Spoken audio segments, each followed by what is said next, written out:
somebody's QR coding. It's my mom. Okay. Hello, everyone. You already know me if you're in this room, but my name is Grace Nelson Poe. Today we will be talking about my dissertation project that has been making up my life for a while now.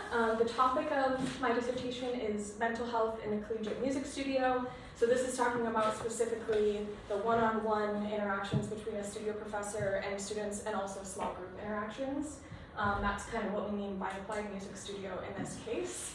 And it's specifically through the lens of the instrumental faculty and several participants who were interviewed for this study. So today, we'll start by talking about the why this project exists from a personal perspective, and then why it's important as a part of improving our field. We'll talk about just a little of how the research itself was structured, and then what came out of that research, so the findings of the study that I did.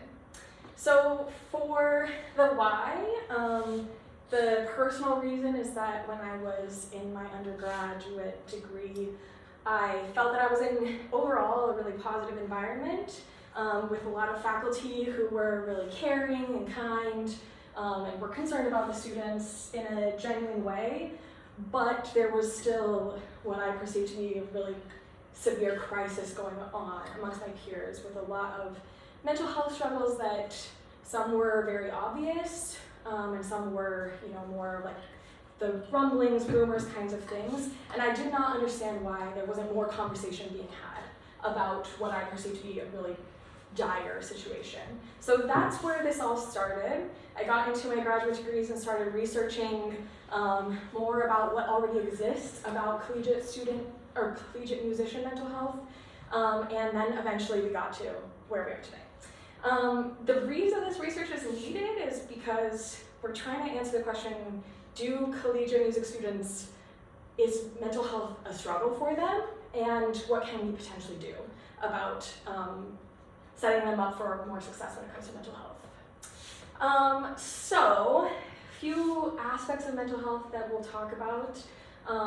Nationally, the American Psychological Association has said that the US is facing a crisis of mental health, which will have lasting and severe consequences. The emerging adult group, so 18 to 15 years of age, in 2020, 1 in 3 young adults experienced mental illness, according to the National Alliance on Mental Illness. And then amongst creatives and musicians, there is some research that suggests musicians may be at a higher risk for anxiety and depression. So that's kind of like the bird's eye view, and we'll talk a little more about the specifics. So to start, emerging adults is a term that was coined by Jeffrey Jensen Arnett in 2000 as a way of describing this period of time between adolescence and, real adulthood. So around 18 to 25, sometimes it's extended to maybe more like 29.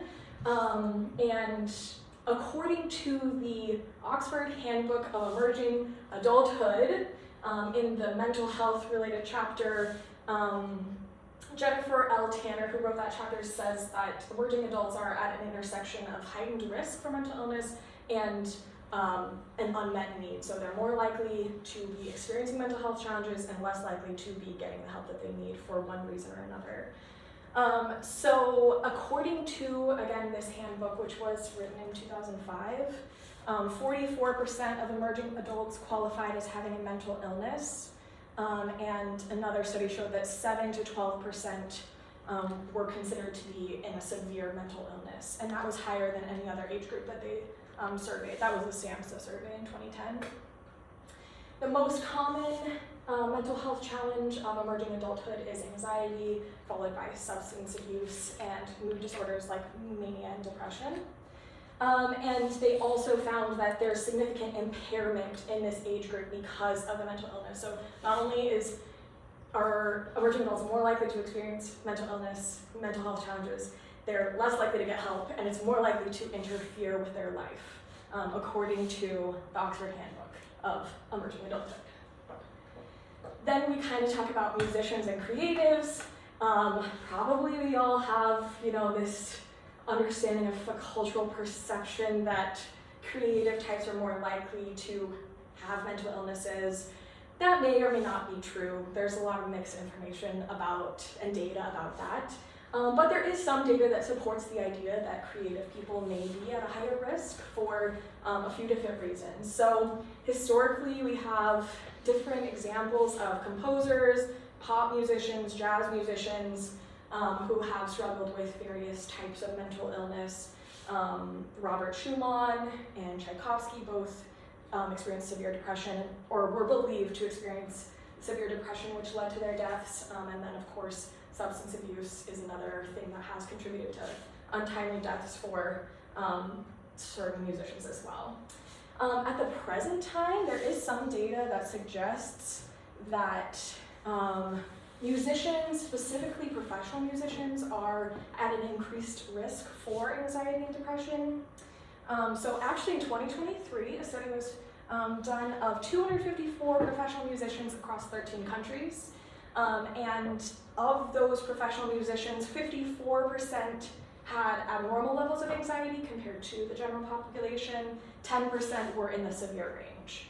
And in this study, it was also suggested that music, the data suggested, that music as a recreational, like therapeutic, hobby type experience could alleviate mental health struggles, but working as a professional musician did the opposite. It actually contributed, or at least was correlated to worse mental health, especially as it related to anxiety and depression. And then we'll talk about collegiate musicians, so kind of a perfect storm between the emerging adulthood time of life, which most collegiate musicians are in, and then potentially some predispositions towards mental health challenges.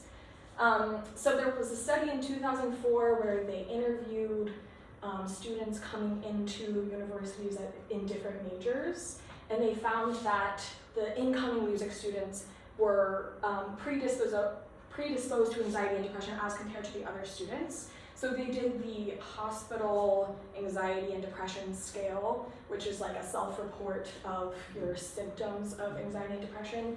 8.4% of the music students were in the at least mild or worse range for depression, and 33.5% were in the mild or worse for anxiety self-report.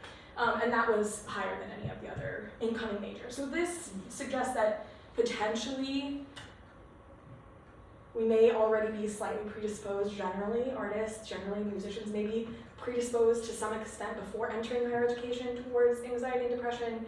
And then the other data that we found, maybe being in higher education and going in as a professional musician might just exacerbate those already pre-existing conditions. And then of course, there are additional factors in higher education just for music students in particular. Criticism, that is just a natural part of progressing on a skill, isolation of practice, competition amongst peers or in the field at large, and then busy schedules where students are receiving little to no credit for the amount of classes that they're taking, all can play a role in exacerbating those issues. So all of this says to me that collegiate musicians may be susceptible to mental health challenges and illnesses. If we're starting from that point, then we can continue on into some more of other factors and then what we can do about it. So the next part of things that kind of came up throughout this research project was the studio professor-student relationship, which I don't think is talked about really very much at all, especially with all the nuances involved in it. So this relationship has a significant amount of one-on-one or small group interaction. It's weekly, it's over anywhere from a semester to like 5 years, maybe more, you never know. So that's a lot of time. Just if you were just hanging out with a friend for that long, that's a lot of time. And then when you add in kind of this teacher-student relationship, there's a lot of stuff that kind of arises out of that. So some of the, well, I guess as we get into talking about this particular relationship, especially as it relates to mental health, there are potential strengths of this one-to-one relationship, which I think we all probably are like pretty aware of just from our own personal experience. And then of course also potential risks, which we may be aware of from the news or personal experiences or who knows. So of course, the one-on-one instruction is always going to provide personalized instruction for the student. And there was a UK study in 2010 that said both students and studio professors expressed that the one-on-one interaction and teaching was extremely important. The students appreciated it, and the professors described it as indispensable, intense, and intricate part of instrumental and vocal learning. So this is kind of our standard way of teaching. It's been stemming back to the conservatory tradition in the 19th and 20th centuries. And it does include like this expert, novice, master, and apprentice style of teaching where one person is or has been bestowing knowledge onto a sponge-like student, and that can be really great, or it can also come with some complications, which we'll talk about after we talk about mentorship. There is a great book by W. Brad Johnson called On Being a Mentor, specifically geared at just higher education in general and faculty members. And this author suggests that there is mutual benefit of a mentor-mentee relationship in higher education. So for the mentors, it can be a source of great fulfillment, and for the mentees, it can be really important for their growth and development. In the inaugural Gallup poll, which polled 30,000 people, it was suggested that students who had a close relationship with a professor who cared about them as a person, got them excited about learning, and encouraged them to pursue their goals, not only were more likely to be invested and involved in their work, but also like their overall wellness and thriving throughout other areas of their life also improved. So this suggests that the studio professor-student relationship, which is going to develop a mentorship relationship most of the time, could have amazing potential for good. Also, in some instances, it can cause harm. So there are various ways that this power dynamic can be abused. Obviously, we all, assumedly we all know that sometimes there's different types of abuse that can happen. Sometimes unintentional harm, sometimes intentional harm, sometimes like minor unintended infractions, sometimes like true abuse. And all of this can happen when you have this power dynamic and the privacy of the one-on-one space where you're meeting with a person beneath you in power every week. Additionally, students may not feel comfortable saying something when something does happen between themselves and a professor. Some of that can be because students usually view the professor as having a lot of power, not only in the fact that they're probably going to be continuing to take lessons with them, but also that they may feel that they need that professor to help propel their career in the name of that professor, whatever it might be. And one study in 2018 was of music, art, and dance students in higher education. This is not specifically talking about like a one-on-one relationship, but it's still relevant. So of these students, 57%, again, these are art students in higher education, 57% experienced inappropriate behavior, and of the inappropriate behavior, sexual harassment, bullying, and discrimination, 42% of the incidents were alleged to be perpetrated by permanent teaching staff. Also, 57% of people who had experienced inappropriate behavior did not report, and around half of them cited one of the reasons being that this type of behavior seemed to be culturally acceptable in the institution they were in. So this all points to the fact that we have a very complicated relationship. It can be really great, it can be harmful, and unfortunately people don't always necessarily, students don't feel like they necessarily can speak up. So this is all giving us the context for why college students and their mental health is something to be concerned about, and then why there's uniqueness to the studio professor-student relationship. So that brings us to the question of how studio professors might support their student mental health, and that's kind of the big question of the research that I ended up doing. So then once we have this big question, we have to figure out how we can gain some information about some sort of partial answer to that question. So for my project, I interviewed 3 instrumental studio professors in the US who have an interest in musician wellness. The participants had complete anonymity for their own protection. They all are currently employed in a collegiate music program, and they teach private lessons as at least a part of what they are employed to do. They weren't required to have a doctorate or be tenured, but all of the participants did end up having doctorates and being tenured. And as far as interest in musician wellness, we define that as people who have certifications, presentations, publications, have spoke, any kinds of things where they're actively showing their interest to like the academic community.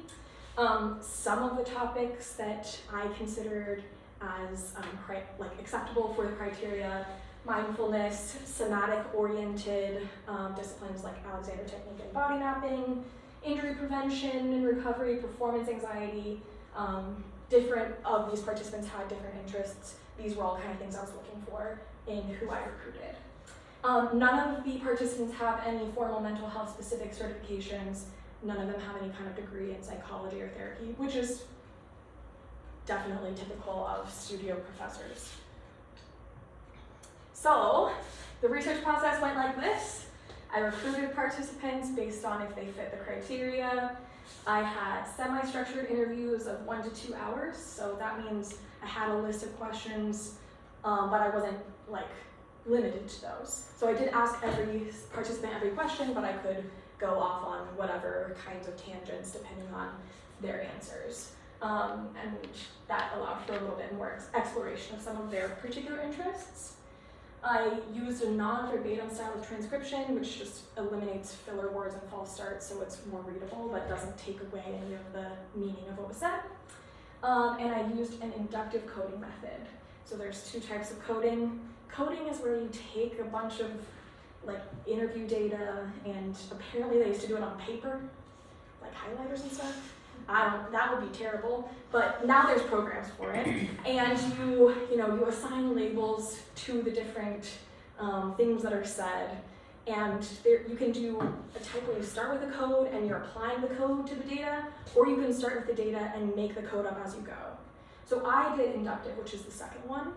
So I wasn't going into it looking for things that matched specific codes. I was letting the codes kind of emerge as I read through the various interviews.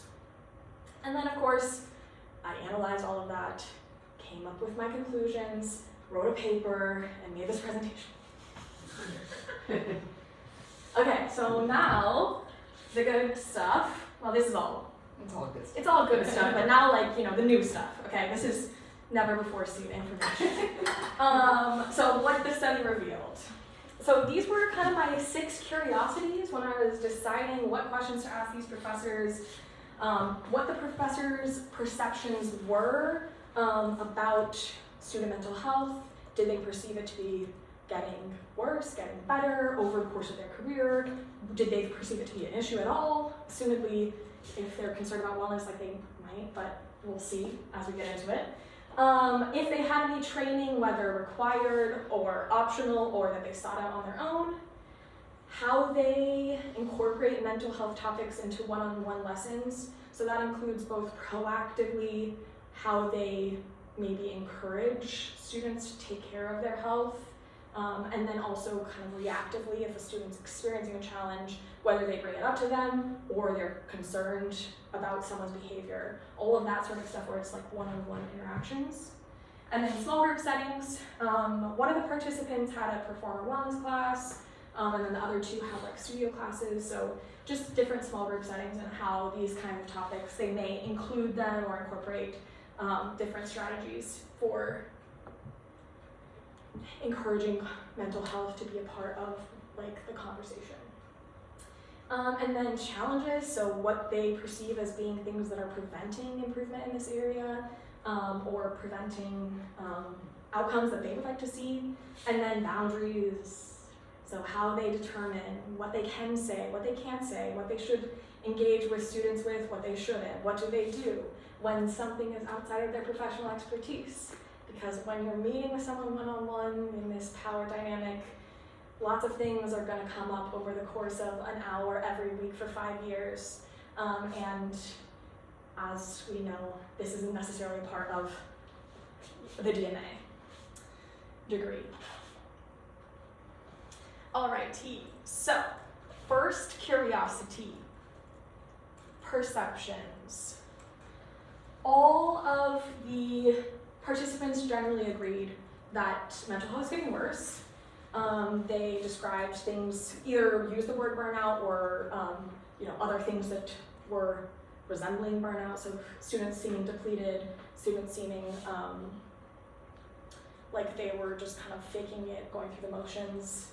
They all mentioned COVID-19 and modern life in general. So the social isolation and potential lack of social development that the pandemic may have contributed to for the students that are now entering higher ed. And then also the lack of safety just broadly in society. So whether that's students who have only been in school post 9/11, or that was the one thing that was mentioned, but just a general sense that maybe the world isn't as safe as it once was. They all mentioned things relating to that. Some of them mentioned technology, so devices and social media and potential challenges and negative outcomes of those things. And the big thing that came up continually, which again aligns with the research about emerging adulthood, is an increase in anxiety. So one of the participants said, what I've seen post-pandemic, but also before that, is a different level of anxiety.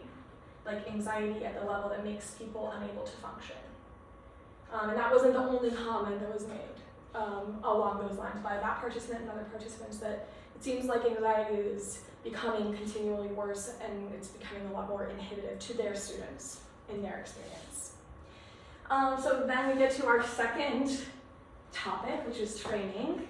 Did any of these participants who are, for all intents and purposes, people who are committed to nutrition wellness to some extent, more so than, most, do they have any training, whether of their own accord or required? And the answer is pretty much no. So some of them did, well, no, they all have independently sought out adjacent trainings. Mm-hmm. So maybe, again, somatic-oriented disciplines, maybe mindfulness, maybe injury prevention, different things like that. But none of them have anything specifically about mental health that they either had sought out on their own, were required to do, was a part of their education. I guess one of them did have a psychology class. So, but still, very limited in terms of training specifically for what they're doing in their job. There were some questions about legal issues. 2 out of the 3 participants talked about being mandated reporters. One of them didn't know if they were a mandated reporter in spite of having asked many people and been teaching at their institution for many years. So that's concerning. And overall, they kind of perceived a need for training and encouragement to up-and-coming students or studio professors to seek training, and a lack of clarity overall and a need for more clarity about how to handle these types of situations as they come up. Okay. Third, we have one-on-one lesson strategies. So I asked the participants questions about how they chose to incorporate these topics into their private lessons, how they handled students who are in crisis or having mental health challenges, all those types of things. And we'll talk first about what all the participants agreed on, and then we'll kind of talk more like specifics of the different participants and how they tended to handle things. All of them described different ways of building relationships with their students and prioritizing getting to know their students so that their students would feel comfortable talking to them if things were going awry. Listening, and specifically non-judgmentally validating student experiences.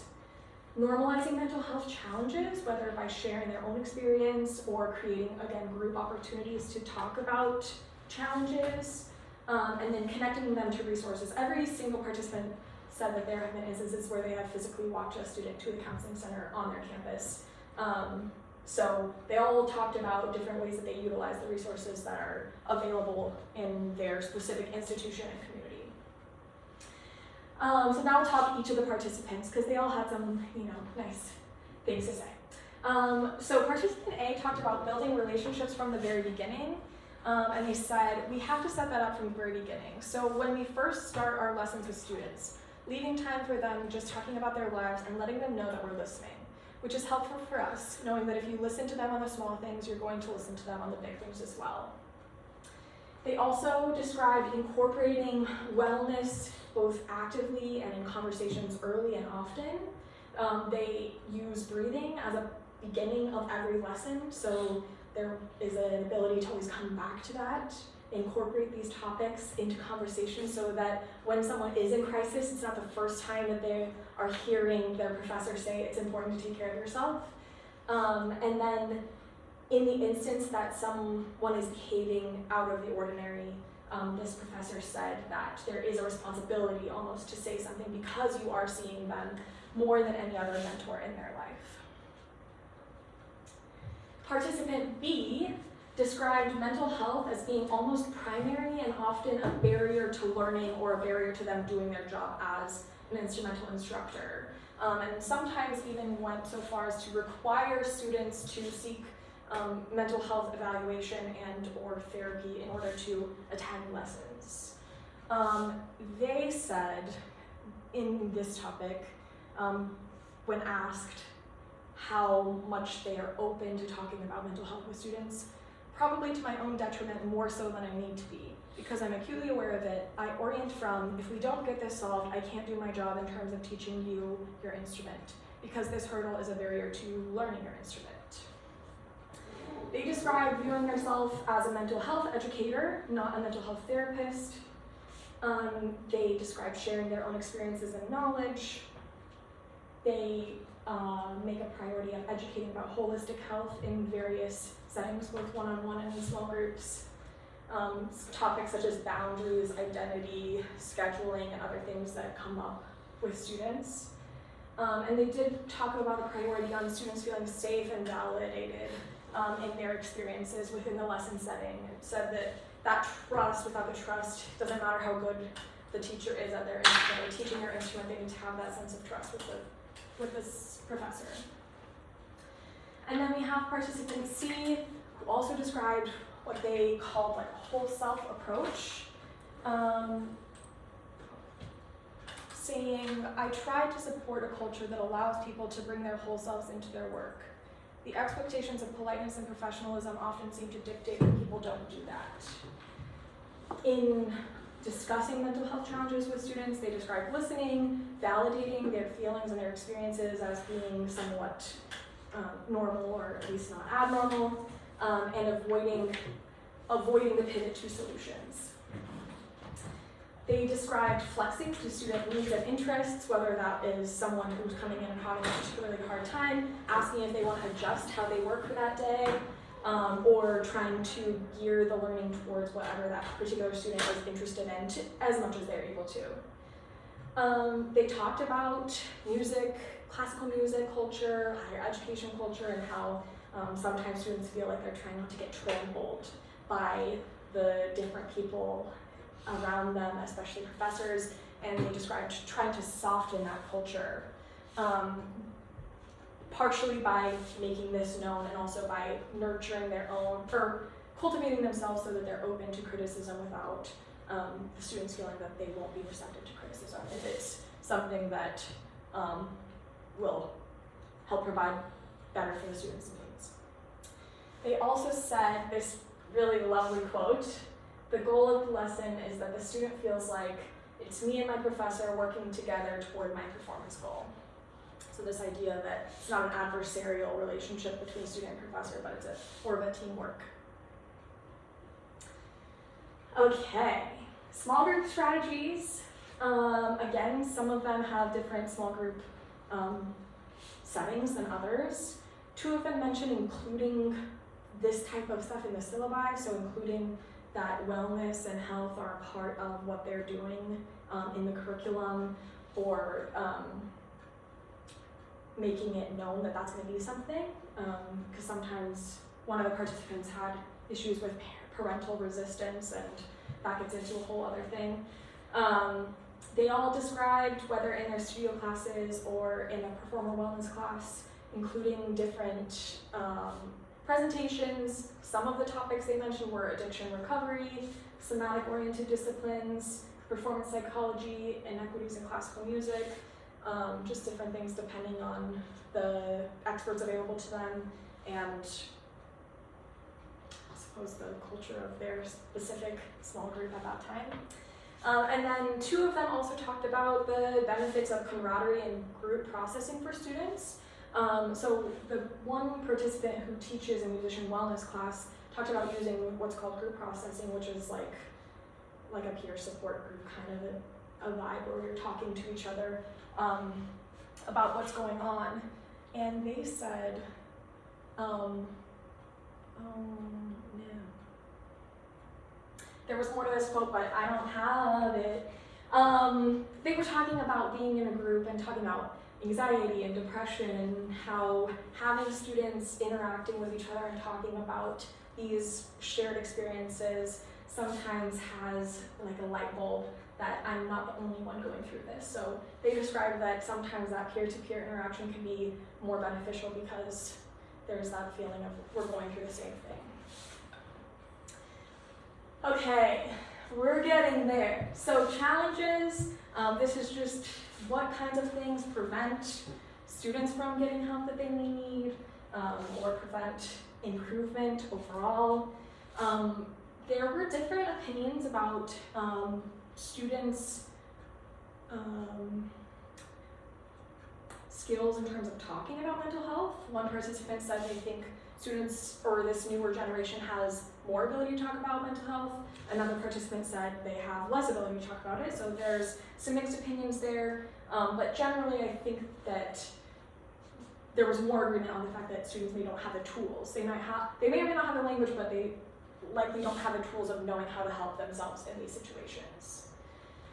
2 of the participants described mental health as something that was interfering with the ability to teach and learn music, and these different instances coming up that were outside of their professional expertise and not necessarily knowing how to handle them.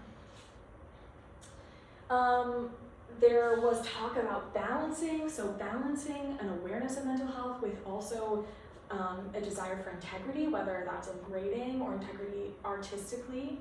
And then there were also institutional factors, which we'll go into a little more in depth because that was a bigger topic. One participant described a need for a cultural shift, and they were specifically talking about higher education music department culture, need for a shift in that. In terms of balancing, one participant said that our field has to grapple with the question of how do we nurture creativity, empowerment, and embodiment while still nurturing integrity and maintain integrity, specifically artistic integrity, and how there's kind of this need to figure out, how we can pursue excellence while also not damaging people's mental health as they proceed through their degree. The institutional factors that were mentioned, a big question of who benefits. So is the purpose of what we're doing to make the institution look good, to make the teacher look good, to recruit new students so we can keep the lights on, keep our jobs? Is the student the priority? This question, which seems to be on the minds of all of the participants, of who's being served, who's the priority. Sometimes there's a discrepancy between what the student needs and what the faculty wants the student to do. So maybe the student feels overwhelmed, but the professor really wants them to participate in X, Y, or Z, trying to figure out how, one of the participants described trying to help students learn to advocate for themselves when what they believe is best for them does not align with what the professor believes. And that again goes back to this hierarchy that exists that makes it sometimes hard for students to advocate for themselves. And then again, the challenge of the expectations or lack thereof of faculty, a lack of clarity, lack of an agreement, grounding principles about how to go about these interactions. One professor did say on the topic of discrepancy between faculty desires and student needs, as much as we are more open to talking about mental health issues, it does seem like, and I don't know if this is specific to classical musicians in general, but we were kind of trained in that guru mindset. So the teacher knows everything and I do everything they say, and that can make it very difficult to have a conversation when you feel like what you need is something different than what the teacher thinks. So this idea that maybe not all professors are on the same page about what's best, and professors and students, again, might not agree as well. And the professor is usually going to win with students because they want to please. Okay, last big thing that came up in these interviews is boundaries. And this was a curveball because there were some participants who agreed and one participant who had a very different approach. So we'll talk specifically about each of these participants. We'll talk about participant A and participant C, they somewhat agreed, and then we'll talk about participant B who had a different approach. Participant A prioritized listening and connecting students with resources, so whether that was on-campus resources or community resources. They place a priority on health and related conversations so that when a student is having a challenge, they can help the student with that challenge. Reporting when needed, whether that's legally required of them or reporting to other members of administration to help the student get the support that they need. And they've emphasized staying within professional expertise, which is teaching music, and not venturing into the role of therapist. Participant C, again, described listening and validating student experiences, specifically said they do not want to offer mental health advice. They said, I'm probably not going to offer much mental health advice at all. I will hear what's going on and will press. This was a participant who described a lack of clarity, both legally and institutionally, about expectations. Participant B took a very much more hands-on approach with their students.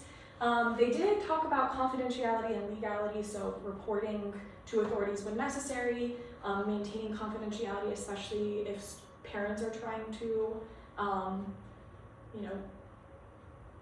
guess, insert themselves into what's happening within the lessons. But they described a much more involved approach. Sometimes this involved approach, again, included refusing lessons to students who did not seek a diagnosis or requiring them to seek a diagnosis before continuing to study with them, asking questions about medical status, giving medication advice in one instance, advising a student to change the dosage of their medication, and also suggesting potential diagnoses, especially when this professor was becoming frustrated with a student not getting the help that they thought the student needed. So, all this comes to the conclusion, which is now what? If we agree that potentially collegiate music students may be at an increased risk compared to someone else for mental health struggles, the student professor has a really important role. What can we do with this? What's the what's the point coming out of this? So, number one, I feel confident saying that mental health in collegiate musicians is a problem. And I feel confident saying that studio professors can have a profound impact on their private students, for better or for worse. And here are kind of three things that came from this research that would be beneficial for studio professors to have practical steps moving forward. So the first one that was all participants agreed on in some way is building a holistic approach to their pedagogy, so incorporating wellness building relationships with students, making it a point to have this as an important part of what's in their curriculum as professors. Clarifying responsibilities and boundaries, so seeking appropriate training, for instance, mental health first aid training, highly recommend. It's free at UNCG for anyone who wants to take it. Also free online for most people, you can find a free one as well.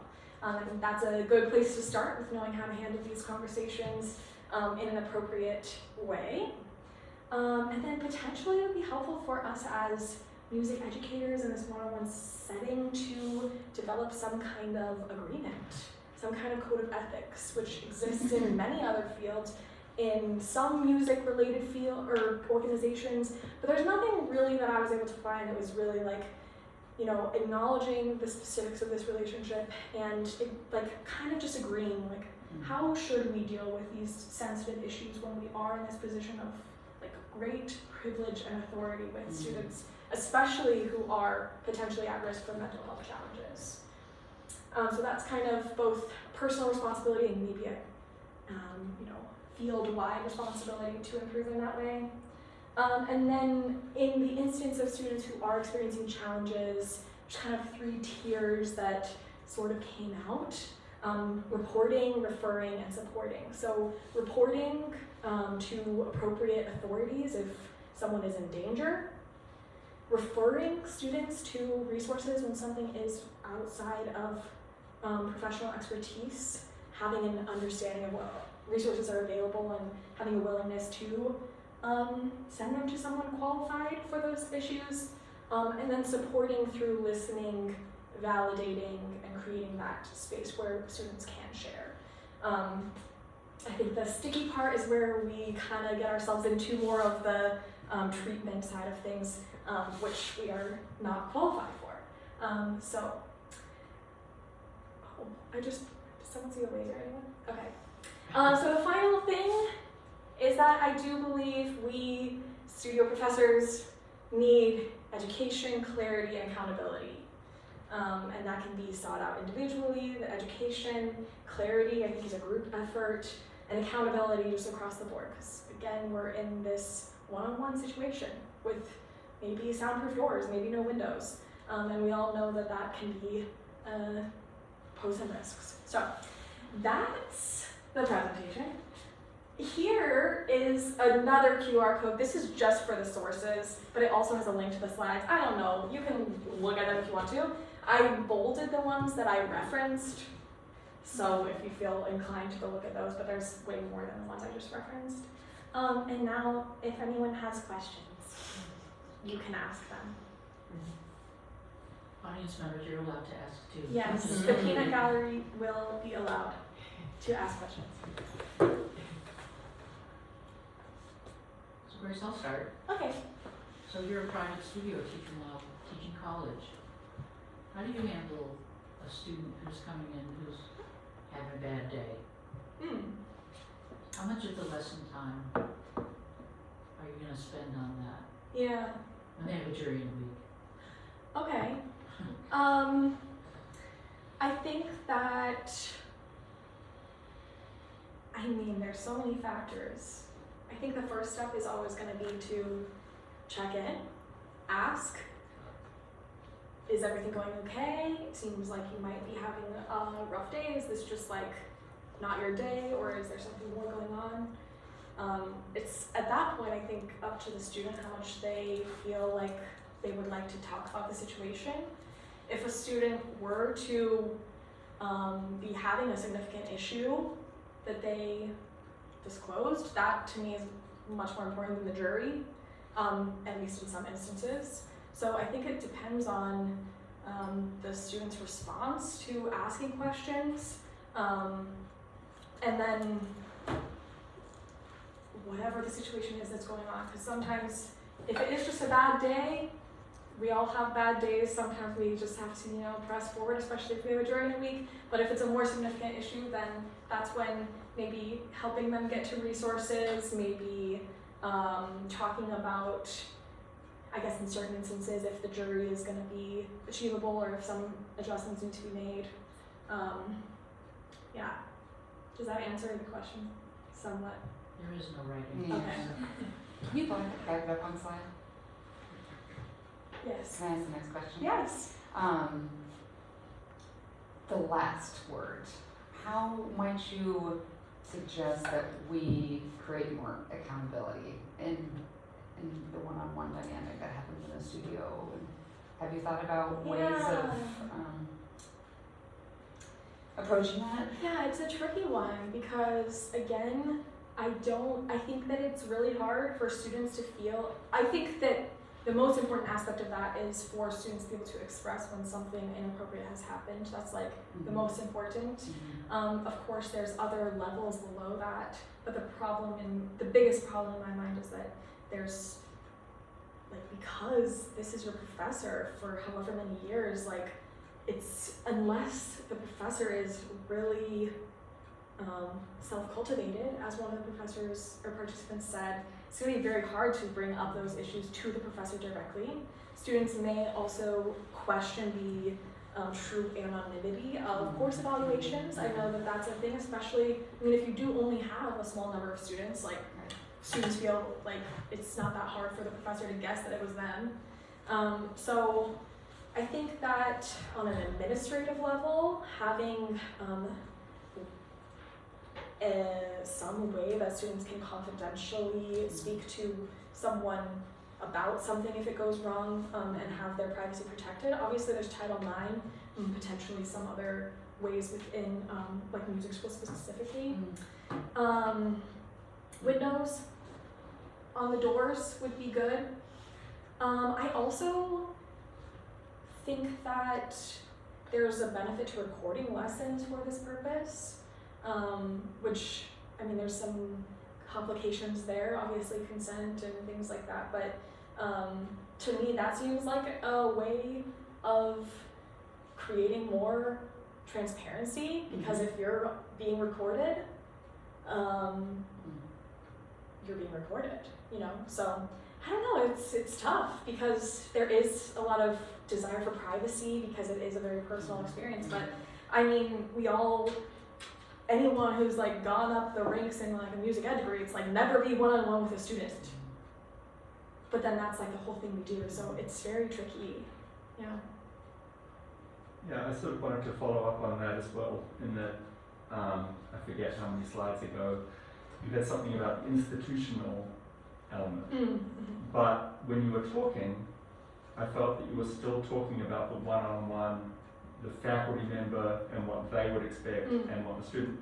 What about when there is, like, the faculty member is saying this is what I expect from the student because it's part of the curriculum, Yeah. like the jury coming up.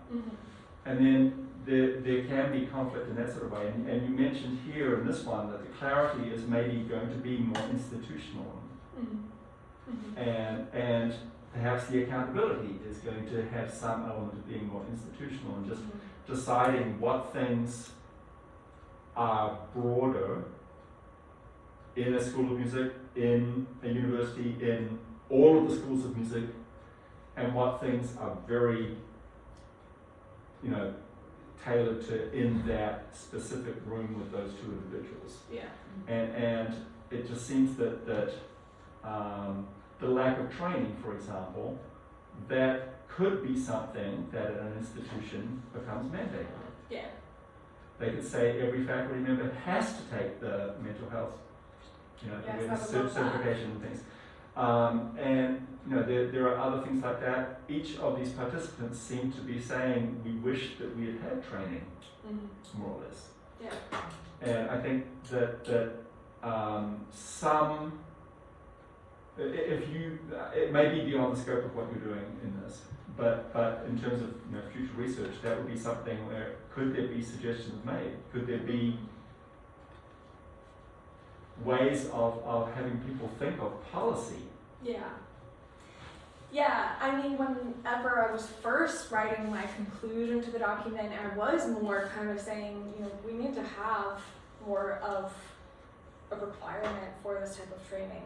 I ended up somewhat pivoting. I still think that's true, but I ended up pivoting so the audience of studio professors kind of has the onus on them to take those steps, since it's not currently required in most instances. But keep a lookout, because I may or may not become mental health first aid certified and just make my way around the country, you know, in music schools. We'll see.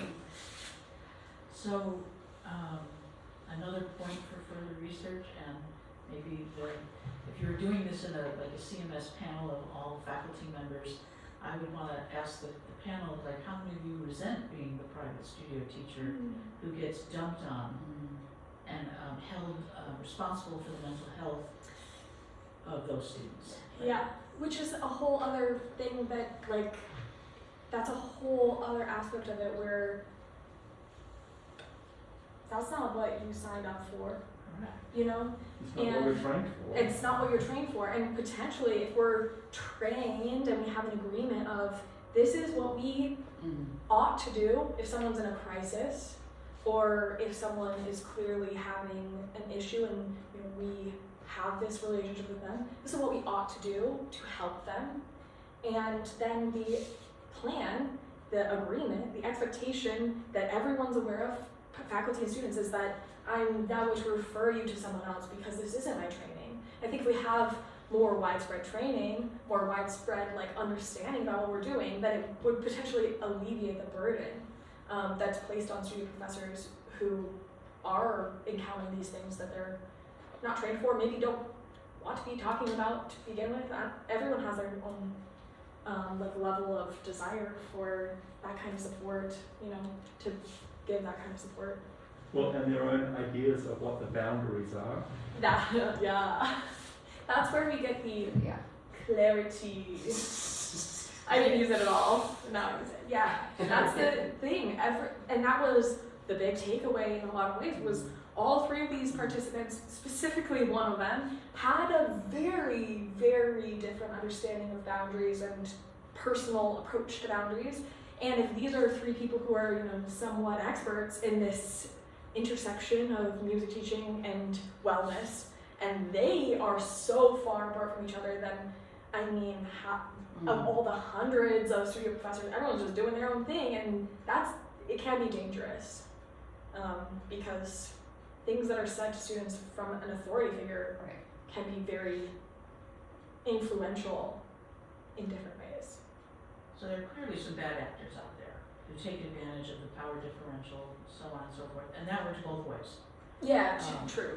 I didn't talk about that here, but yes. But I'm still struggling, and I'm just, having taught both classroom and studio, I would take classroom any day of the week for this very issue that teaching one-on-one is exhausting. Because you are teaching the whole person. I mean, at least I felt I was. And I mean, I know that I would have never asked my professor some of the questions that I had been asked. And I never would have brought some of the issues to my professor. He was, you know. And so some of that has changed, but should that be the responsibility of the studio teacher, or should we go back to group lessons, or should we go back to the old, the master class where everybody came to once, so that. Yeah, and there's so many benefits to that style of teaching as well. You get so much more like variety in your learning if you're both watching and participating. Yeah, that's an idea. Takeaway, Yeah. I mean, in the, across the hallway divided, like, oh, you're only here 3 days a week, and we're teaching 18 hours, but you're one-on-one. It's just like so ridiculous. I mean, who is who? Yeah. Academic faculty and studio faculty. Yeah, but which one is which of those?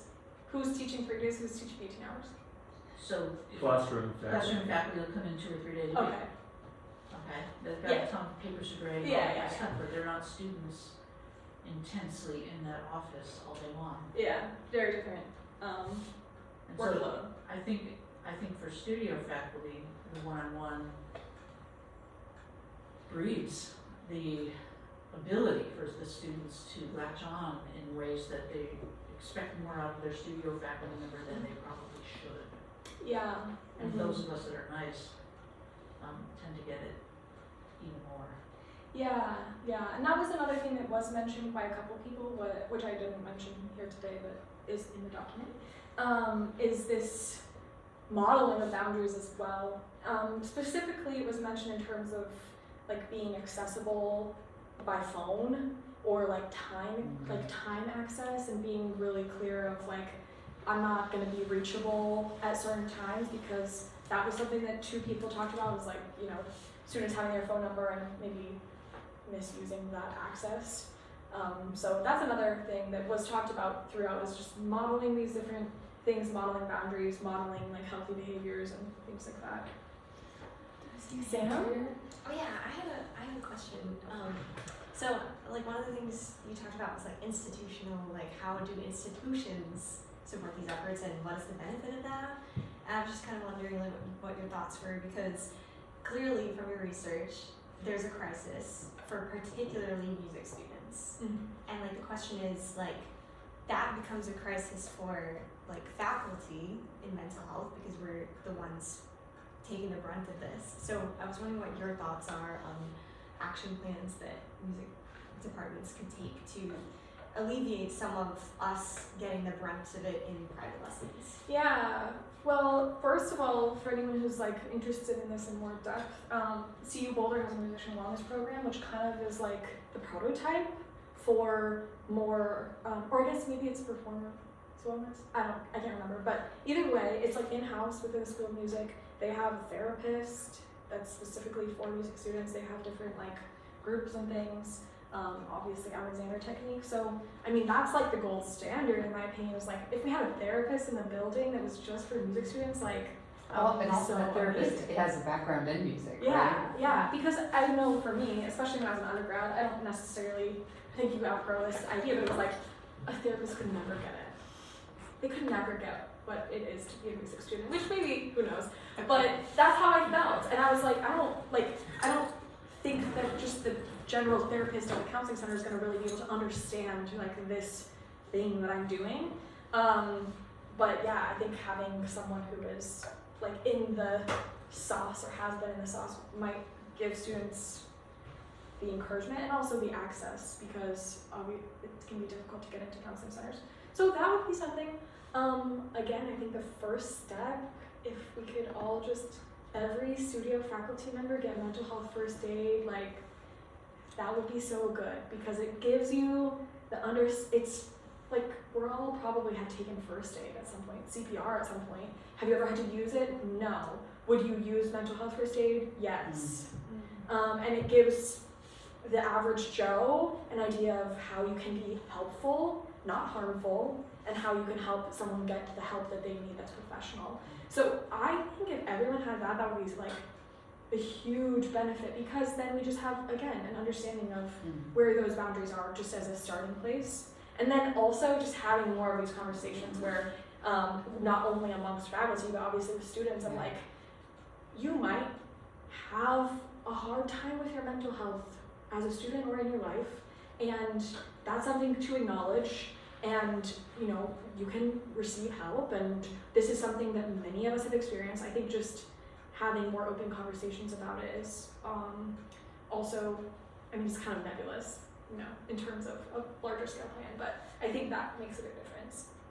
But first of all, mental health first aid.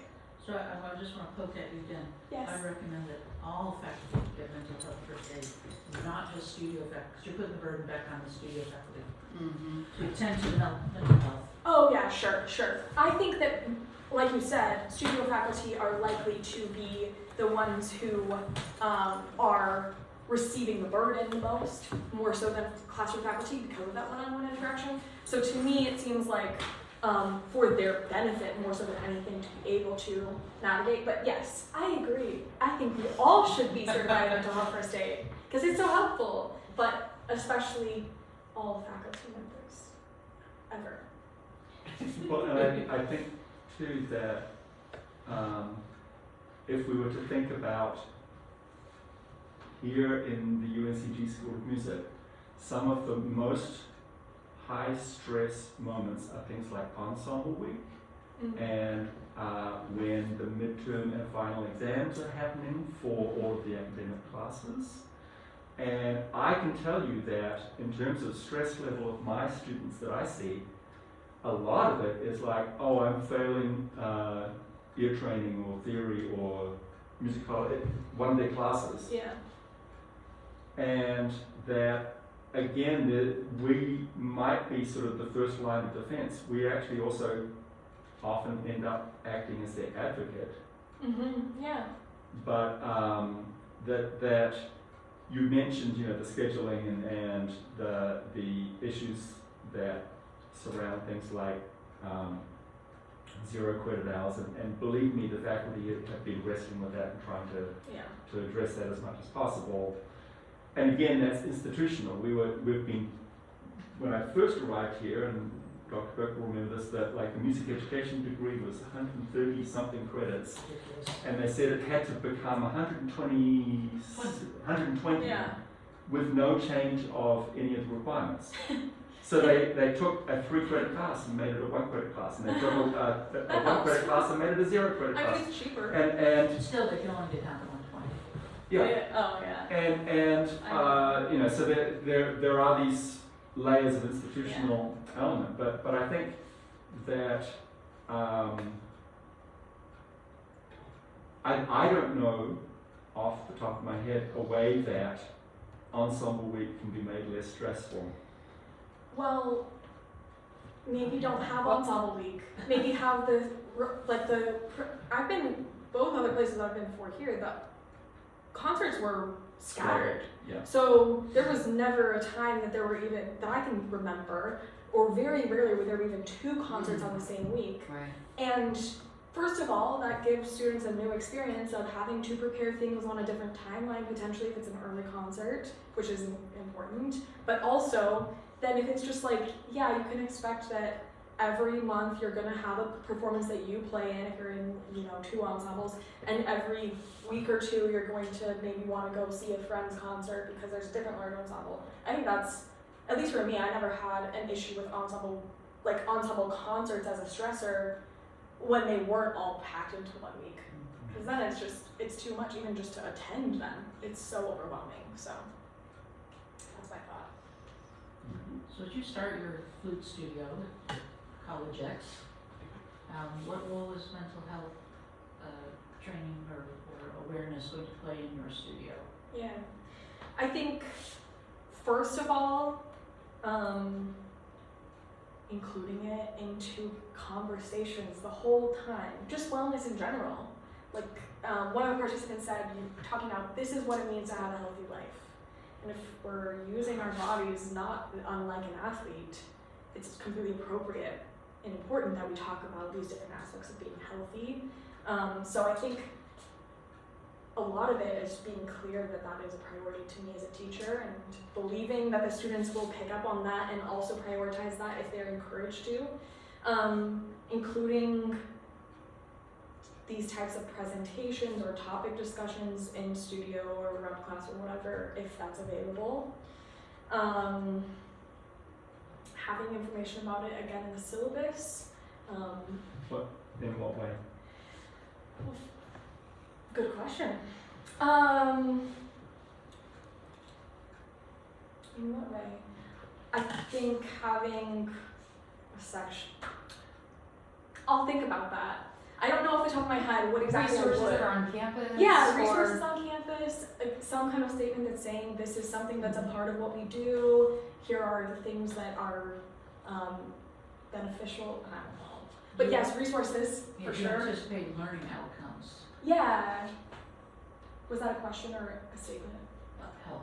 Health, yeah. Learning outcomes that include health and wellness as a part There of you learning go, that's a outcomes. great point. Yeah. Performance anxiety and Yeah. dealing with performance pressure, That's a great audition preparation. Which was something specifically learning outcomes were mentioned by multiple participants. Yes, Emma.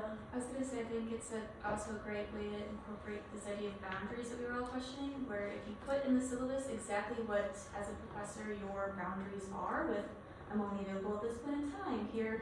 I mean, even like, I think like office hours are a great way to say like, this is when I'm available, and like, it's an absolute emergency, like you can access this, but like, email's the preferred way to contact me over phone, and like establishing your boundaries there.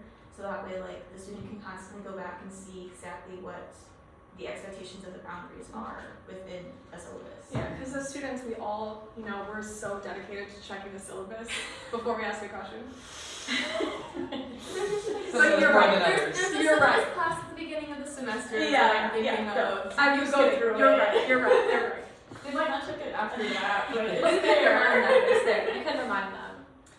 that's a good Which is pretty at odds with, idea of recruitment, and we're trying to, make sure we're always contacting them and asking for their cell phone numbers, and our first interactions are, let's talk about scholarships, and, can we chat on the phone to talk about, if that's how we're starting the relationship, Yeah, that's and that's how we're also being encouraged to make sure that we are recruiting, and, I mean, it's a lot of contradictory, signaling, Yeah, and it's complicated because having that open presence as a teacher can be, again, really helpful to the students. And there are professors who I believe genuinely do want and have an open door policy of if I'm in my office and there's not a lesson happening, you're welcome to knock on the door.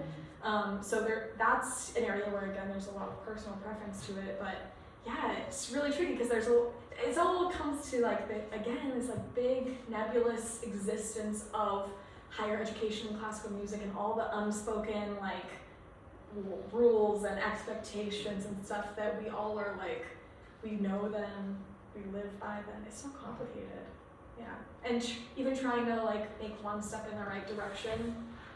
It's here's the bucket, there's my drop. Yeah. So it's difficult. We're trying to keep an eye on time. We have this until 5, right? 5:30. Oh, that's fine. Mm-hmm. Yeah, you're stuck with me. Just kidding. I'm stuck with you. Are there any other questions from the audience? All right, you guys can